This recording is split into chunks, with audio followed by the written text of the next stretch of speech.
বছরের শেষ প্রান্তে এসে সুসংবাদ পেল সরকারি চাকরিজীবীরা। পে কমিশনের চূড়ান্ত সিদ্ধান্ত, বিস্তারিত ভিডিওতে। অবশেষে পূর্ণাঙ্গ তালিকা প্রকাশ। 15 গ্রেডে কর্মচারীদের মূল বেসিক সর্বনিম্ন 30,000 টাকা। অবসরপ্রাপ্ত চাকরিজীবীদের জন্য পেনশন সুবিধা 100% বৃদ্ধির মঞ্জুর ঘোষণা।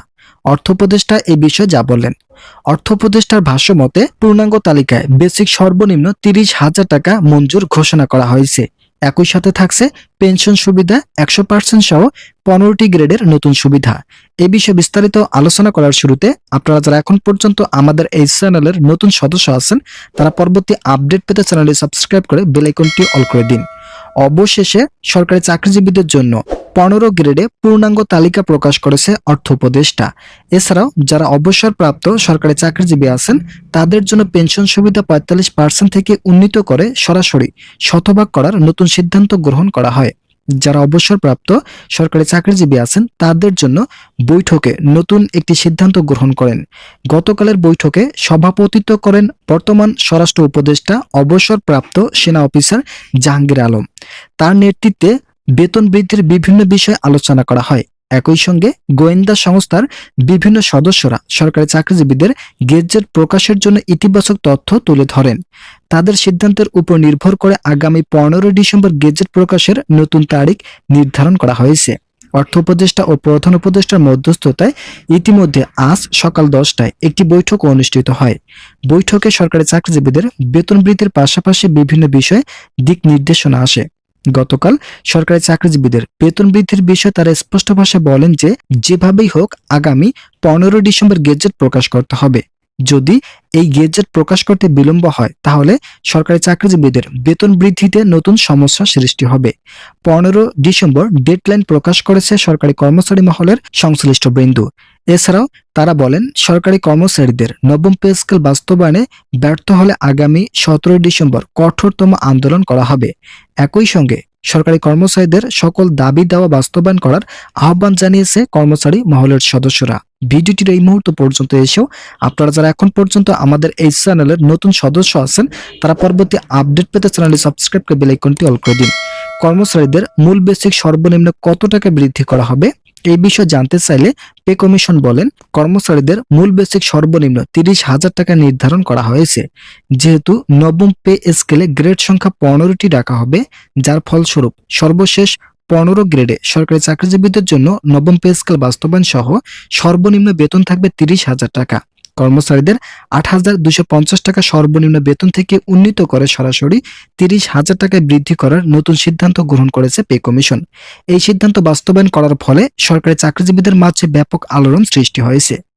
গতকাল একটি বৈঠক অনুষ্ঠিত হয়। সেখানে বৈঠকে সরকারি চাকরিজীবীদের বেতন বৃদ্ধির এই বিষয়গুলো উপস্থাপন করা হয়েছে। বিশেষ করে যারা তৃতীয় ও চতুর্থ গ্রেডের কর্মচারী আছেন তাদেরকে আন্দোলনে নামতে নিষেধ করেছে পে কমিশন সহ প্রধান উপদেষ্টা। যেহেতু দেশের রাজনৈতিক পরিস্থিতি বিরাজমান, সেক্ষেত্রে আন্দোলন সহ মহাসমাবেশ করলে দেশের অস্থিতিশীলতা পরিস্থিতি তৈরি হবে। তাই প্রধান উপদেষ্টা নতুন সিদ্ধান্তে উপনীত হয়েছে। তিনি চাচ্ছেন ডিসেম্বরের মধ্যে গেজেট প্রকাশ করা হবে। এরপর সরকারি চাকরিজীবীদের জন্য ধাপে ধাপে বেতন বৃদ্ধির নতুন রূপরেখা টানা হবে।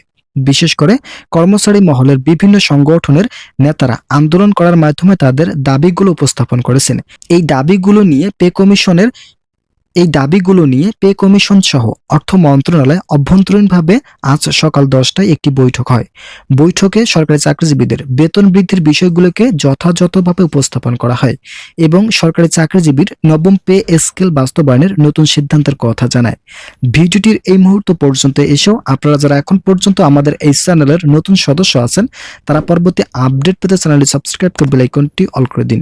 একই সঙ্গে সরকারি চাকরিজীবীদের পেনশন সুবিধা কত শতাংশ বৃদ্ধি করা হবে এই বিষয়ে সাংবাদিকরা যখন কমিশনকে জিজ্ঞেস করেন তখন কমিশন স্পষ্ট ভাষায় বলেন সরকারি চাকরিজীবীদের জন্য শুধুমাত্র বেতন বৃদ্ধি করলেই তাদের অর্থনৈতিক সমীক্ষা বৃদ্ধি হবে না। তাই সকল দিক বিবেচনা করে পেনশন সুবিধা শতভাগ করার নতুন সিদ্ধান্ত গ্রহণ করা হয়েছে। বিশেষ করে যারা কর্মচারী আছেন তাদের জন্য এই সুযোগ শতভাগ বৃদ্ধির সিদ্ধান্ত নিয়েছে প্রধান উপদেষ্টা। আশা করা যাচ্ছে দ্রুত নবম পে স্কেল কার্যকরের নতুন সিদ্ধান্ত নিয়ে একটি প্রতিবেদন প্রধান উপদেষ্টার কার্যালয় থেকে আসবে। আগামী 15 ডিসেম্বর গেজেট প্রকাশের অপেক্ষায় আছেন সরকারি চাকরিজীবীরা। যেহেতু সরকারি চাকরিজীবীরা বেতন বৃদ্ধির নতুন যৌক্তিকতার সঙ্গে তুলে ধরেছেন, সেক্ষেত্রে নবম পে স্কেল বাস্তবায়ন করে সরকারি চাকরিজীবীদের আর্থিক সক্ষমতা বৃদ্ধি করা হবে।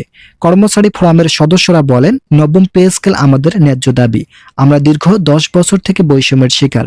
পূর্বে নির্বাচিত সরকার নবম পে স্কেল বাস্তবায়ন করার জন্য তেমন কোনো পদক্ষেপ নেয়নি। যদিও 2020 সালে নবম পে স্কেল বাস্তবায়ন করার কথা ছিল, তবে দেশের অস্থিতিশীল পরিস্থিতির কারণে তা কার্যকর করতে ব্যর্থ হয় তৎকালীন সরকার। এরপর দেশে আর নতুনভাবে নবম পে স্কেল বাস্তবায়নের জন্য কোনো সিদ্ধান্ত না নেওয়ায় সরকারি চাকরিজীবীদের মাঝে চলতে থাকে ক্ষোভ। কিন্তু অন্তর্বর্তীকালীন সরকার নিজেই নবম পে স্কেল কার্যকর করার প্রতিশ্রুতি দেয় এবং কমিশন গঠন করেন। এছাড়াও সূত্র মতে জানা যাচ্ছে, 15 ডিসেম্বর গেজেট প্রকাশের মাধ্যমে সরকারি চাকরিজীবীদের নবম পে স্কেলের নতুন সিদ্ধান্ত আসবে। ইতিমধ্যে এই বিষয়ে নতুন একটি প্রতিবেদন প্রকাশিত হয়েছিল। আজকের এই ভিডিওটিতে আমি এই প্রতিবেদনের সকল বিষয়ে বিস্তারিত আলোচনা করলাম। আশা করি ভিডিওটি থেকে অনেক উপকার পেয়েছেন। যদি উপকার পেয়ে থাকেন তাহলে অবশ্যই চ্যানেলটি সাবস্ক্রাইব করে বেল আইকনটি অল করে দিন।